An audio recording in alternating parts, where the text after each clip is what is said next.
What is up, you guys? Sage here. And if you're too logical, you'll quit.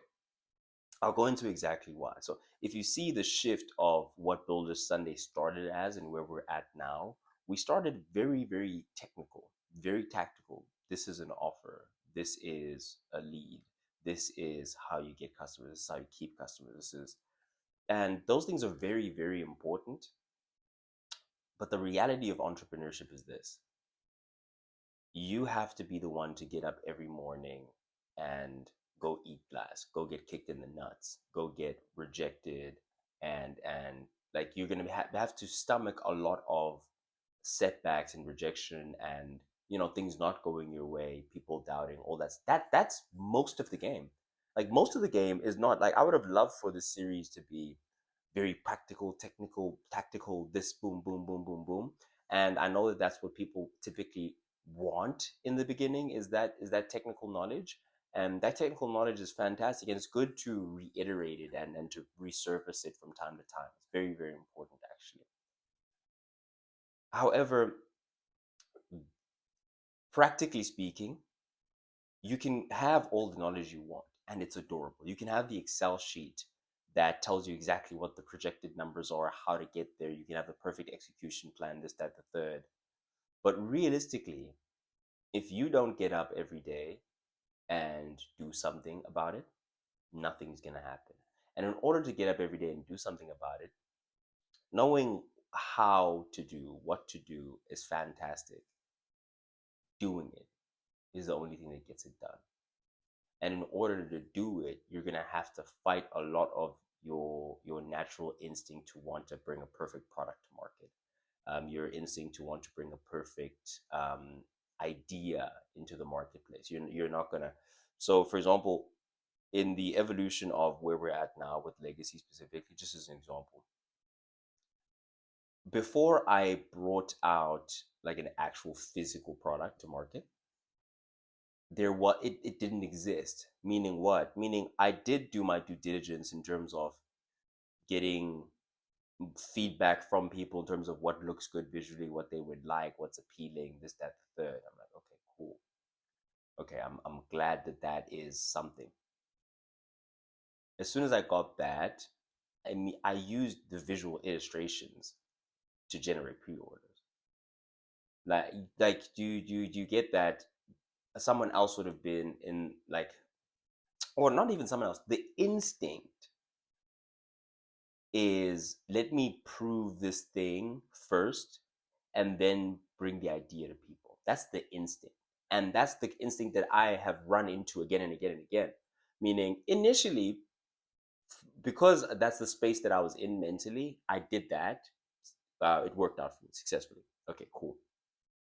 Now, in this next phase, when I'm trying to achieve the next thing, it goes back to that I don't know if it's conditioning that we get from school. I don't know what it is, or maybe it's just the human condition that we like to prove things practically before we bring them to market or to the people. So, in terms of me, it was now moving on to the next stage. I have this technical platform, and it's fantastic. It is a really practical tool. It works. I use it every day.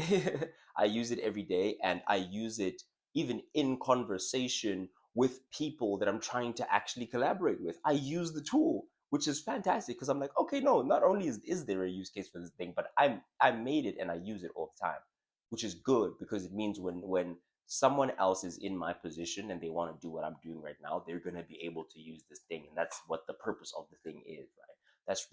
That's it. It's done. Take it as it is and bring it to the market. What had happened was I brought it to the market in terms of the office share entrepreneurs now, and I brought it to those people, and they got too, or they had me too caught up in the minutia. That me too caught up in but so it's technically a social media, so it's technically this that what about this that, that, that. And I think my ego took a hit, and as a result I hyper fixated on what the version 2 would look like and how you can structure it, and it was perfect. The thing that I worked out is perfect, but what I did effectively, which is a good lesson for me, hopefully it can be something you can apply as well. The great lesson in that is I did all that. and what did I actually do? What actually happened? What moved forward? How did the position that I was in change? It didn't, because the most important thing you can do at some point when you do have a passable version one of the thing that you're doing, the most important thing you can do is actually put it out to the people and get market feedback, get feedback from the people that are actually using this thing or going to use this thing, etc.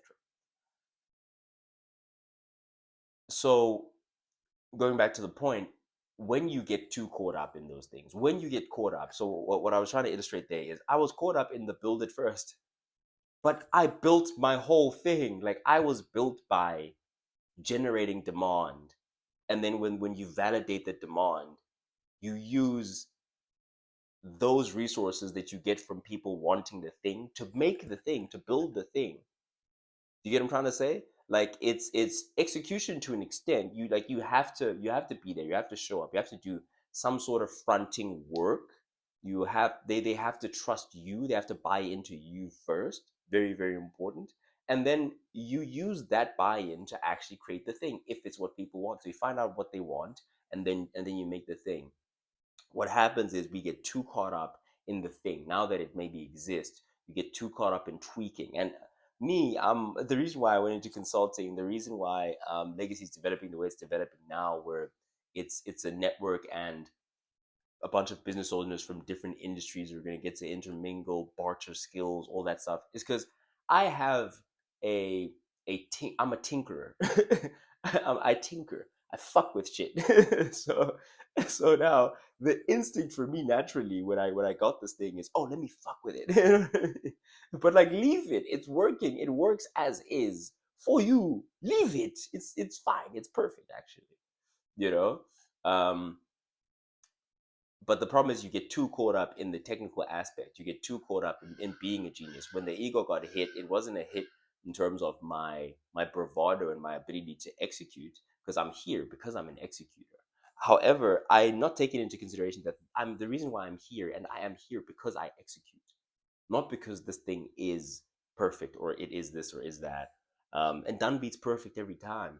And the thing is, when you are done, you're done, and all that's left to do is bring it to market, show it to people, show up, and constantly do that. So if you get too caught up in the technicality, I know I know what I'm saying is like, it sounds quite redundant, but that's what you're gonna have to be. You're gonna have to be redundant. You're gonna have to be comfortable doing the same thing every day and maybe not hitting your goal. You know, because I started out maybe about a week ago, and the goal was, okay, every day we're gonna hit up like 20 people, you know, and that happened once. That happened one day, and from there it's been a slow drip of, replying to those people, trying to find a higher quality source, higher concentration of entrepreneurs to be able to hit up, and so it's not hitting that goal every day and still getting up and seeing the progress in whatever you are doing, in the way that you are showing up, continuing to, for example, put out the content, continuing to respond to people who have responded, continuing to try find better sources to do other things that feed into, you as a person, like continue to do the things that may not be getting the return now and may not be, you know um they may not be the main value drivers, but they're very important to do. And it's to stay away and to get away from the tinkering process, to get away from trying to conceptually wrap your head around getting the thing perfect and whatnot, and focus on, again, those basics that we started with. Focus on the offer, focus on, the leads, the lead generation, the lead magnet. Focus on those things and generate some cash flow in the business. Like, build systems and processes around acquisition first. When you have that basic V1 product that is good enough to bring to market, don't start, like, stop tinkering, stop, like, do the real stuff that gets real things done in reality. Because what happens when you get stuck in the world of tinkering is you don't do that, and the idea stays in your head, and you're avoiding the truth and the real, which is, do people want this or not? And when you do have these conversations and you find that people do want it, it actually builds your confidence within the thing, and you are motivated, and you are incentivized to go out there and seek more people and bring this to more people's attention, because it clearly the people do want it. It is something that has a use case. It is something that people would like to have within their life. It is a solution to a problem that really exists, and it's a real pain, and you know that because you've been through it, and that's why you made the thing, perhaps, or it's born from your profession, or it's born from your passion, whatever the case. But once you validate that thing, it gives you the strength that you need and the courage that you need to continue to go out there. And I think it's very important to talk to the walls, man. God told me I'm the one, and I believed it. God told me I didn't bring you here to do this thing when it feels convenient, when it feels like it's working, when it feels like I didn't bring you here to feel. I didn't give you this vision for you to feel this and feel that. I gave you this vision for you to execute, and I want you to execute under all circumstances. I want you to talk to the walls. Meaning what? Meaning, fine, we are where we are now, and we're on our way. But we are where we are, and we're continuing to put shit out that no one's watching. We're continuing to put shit out that a lot more people are watching than used to. Like, very realistically, we will probably finish this year with about 1 million views across all channels, right? Assuming that we stay the course and we keep doing what we're doing, assuming that nothing even blows up or goes crazy, assuming that we just stay consistent, we stay on the money, we're going to hit some really really good numbers. But here's what I'm saying: before it was that, I had to talk to the walls, because that's the only way that you improve. That's the only way that you learn.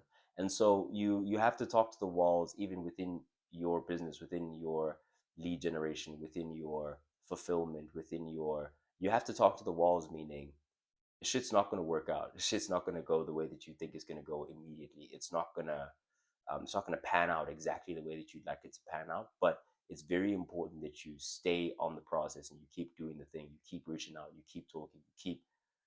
You keep your foot on the neck of destiny, and then you keep squeezing until it gives you what you want. We don't get out of life what we want, what we believe we should do. We get what we have to have. We get what we tolerate in ourselves and other people. And so, stop tolerating hesitation from yourself. Stop tolerating um, getting too caught up in the minutia and too technical. Because ultimately, when you're too logical, you'll give up, because it's the logical thing to do. Like, logically speaking, it makes sense to just quit. It makes more sense to give up than it does to stick through it. It makes more sense to just go out there, get a regular job. In fact, go out there, go throw some money at a university, get some sort of certificate, some sort of diploma, degree, whatever, and go look for a job. And while you're doing that job, continue studying, and get the next degree. So it's like, no, I'm doing this thing so that I can get myself options, so that I can be working and I can study further to get myself more options, and I can. And what you're kind of putting off in that process is the work itself, and actually getting good at it, and showing up and just doing the hard stuff, and no one wanting the thing, no one understanding where you're coming from, no one.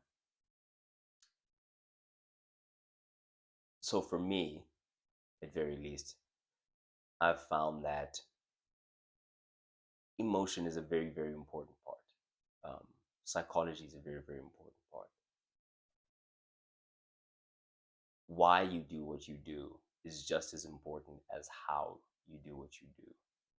um, because that's, like, why you do it is what actually gets you to do it, even when it's not the most entertaining thing you can do. It's not the most fun thing you can do. The way that you consistently show up in that way for yourself is going towards something that's much bigger than you. And going towards something that's much bigger than you isn't always the most logical thing to do. It doesn't always make sense on paper. But if you have this very visceral gut feeling that has been validated by market research, or that has been validated by something that you're seeing, patterns that you're seeing within society, within people that you talk to, within people that are opting for and going for the thing that you have, that feeling, that is what gets you to the high places that you see yourself. Not necessarily what is going on the Excel sheet. And so yeah, um, I hope you did in fact enjoy it. I think you can tell from the runtime that I didn't do a video on Friday, so there's a little bit more to say. Um, and hopefully there is something practical that one can take away, and that's the point of these, is to kind of give that, so that you have that. If you did, thank you for watching. Please hit the subscribe button. I have been Sage, standing on business. Signing out. Entrepreneurs, Legacy Africa, Lincoln.